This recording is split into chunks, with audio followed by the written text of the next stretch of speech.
The drums of war are sounded off in Creative Assembly's latest title, Total War Rome 2. One part RTS, one part turn-based strategy, Total War Rome 2 promises realistic and challenging strategy, in-depth political and economic management, and some very robust customization.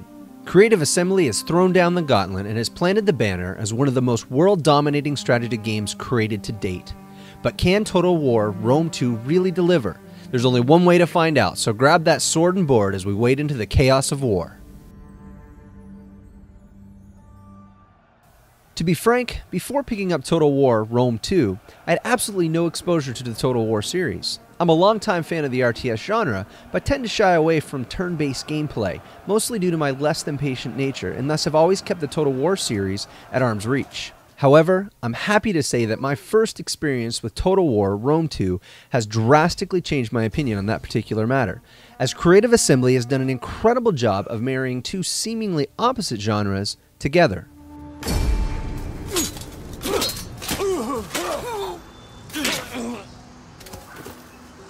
Rome 2 introduces players to a balanced blend of these two genres in a well-presented tutorial playthrough. The game opens up with a unique RTS experience, with a native Roman city under siege, and you, and a small group of soldiers stuck on the outside. Watch the horrific scene unfold. Being the loyal Roman citizen that you are leaves you with little choice other than to try and break the siege from the outside. This is where I noticed one of the cornerstone concepts of the game shining through. I have played a lot of RTS games in my day, but most all of them can be broken down to a few basic strategies to victory. Total War Rome 2 breaks this rule every chance it gets, and it does an excellent job at it. Strategy is key to victory, and there are a lot of elements that factor into it. Weather, terrain, even foliage can all become part of a successful strategy against seemingly impossible odds. You want to set up an ambush? Hide some cavalry in the forest. Need to flank an enemy? Fast march a portion of your army around the side of a building. These types of freedoms and realism are what really set Rome 2 apart from typical RTS experiences. The depth of the strategy plays such a significant role in the game that it makes the whole gameplay experience feel so much more intense, because you're not simply pitting your army against another, but are adding cunning and strategy to the mix. It was a wonderfully refreshing experience to play through.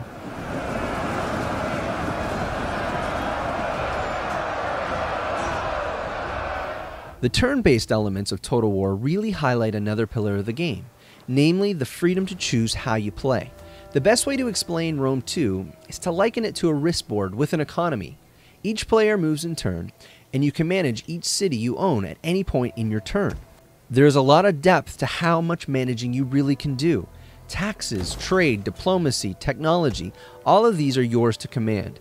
Each city can be expanded, upgraded, fortified, and so on, giving you a great amount of control over how you play the game. Also included in each turn is the mobilization and raising up of armies. Each army under your command is allotted movement points per turn and can be moved on the board accordingly.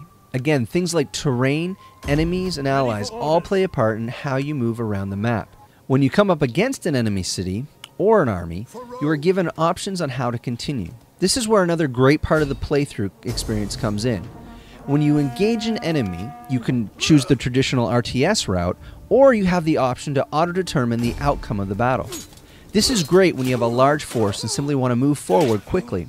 Upon victory, you even get to choose whether or not you want to spare, enslave, or kill your enemy, all of which impact the economy, how your empire reacts to your leadership, and even enemy reaction. Overall, I was thoroughly impressed with the blend of the RTS and turn-based strategy and how well it was executed in this game. General, the Egyptians line up against us on the high ground. We must find a way to drive them off. Storytelling in Total War is well presented, with the majority of it being told through voice-over text. This worked quite well for the game, primarily because of the excellent voiceover work, in between and even during missions. It added to the level of immersion that the game offers and really helped give some perspective to what was happening on the grand scale of the game. There were some pre-rendered scenes, which to be honest fell a little flat, but did offer some variety to the storytelling mechanics. That being said, storytelling was still very well crafted. Fortified by nature. His hilltop camp is guarded by the Nile to the east, steep terrain to the south, and surrounded by marshes. I would love to say that Total War Rome 2 was perfect in every way, but there were a couple of areas that did struggle to keep up. Graphically, the game is not the prettiest I've ever played. This is not to say that it's ugly, but rather lacking. Even on extreme settings, the game just didn't measure up to some of the RTS games we've seen released in the last couple of years. That being said, you are given some great camera control, which really allows you to view the grand scale of combat, or if you want, you can zoom in almost down to the individual units during combat. It was a great idea, but when you are managing hundreds of troops, it did tend to cause some frame rate issues, even on lower settings. Again, this was by no means a train smash, and the game still plays very well, but it would have been nice to see some more polish on this and the overall graphics quality before the game had been released. The UI is clean and informative, and I was quite thankful for this, especially during the RTS moments, as there is a lot happening all at once. The game gives you some great control over your units in the form of unit cards, and allows for great grouping and even specific formation of units, all adding to the depth of strategy that is offered. The only downside to the experience was the sheer learning curve for a noob like myself, but thankfully the tutorial actually did a pretty decent job at helping me master gameplay. The controls are pretty similar to what you'd find in most RTSs, with the exception being that many of the hotkeys were similar to Windows keyboard shortcuts. This may seem a little odd at first, but was quite helpful when trying to remember how to select all units or specific groups of units for play. And really, at the end of the day, it all added up to a fun, fast action RTS experience. When it's all said and done, Total War Rome 2 is a thinking man's strategy game. Preparation for battle is as important to victory as the battle itself, and both requires a lot of cunning and strategy to really rule the day. It offers a lot of gameplay that really does reach a plethora of gamer types, and was a breath of fresh air for this RTS junkie. However, if you're looking for a rehash of games like StarCraft 2, to be honest, this really isn't your game. But if you want to really know how it feels to rule an army, to run an empire, then I recommend that you pick up Total War Rome 2, which is available at gamingdragons.com. I'm Matt, and thanks for watching.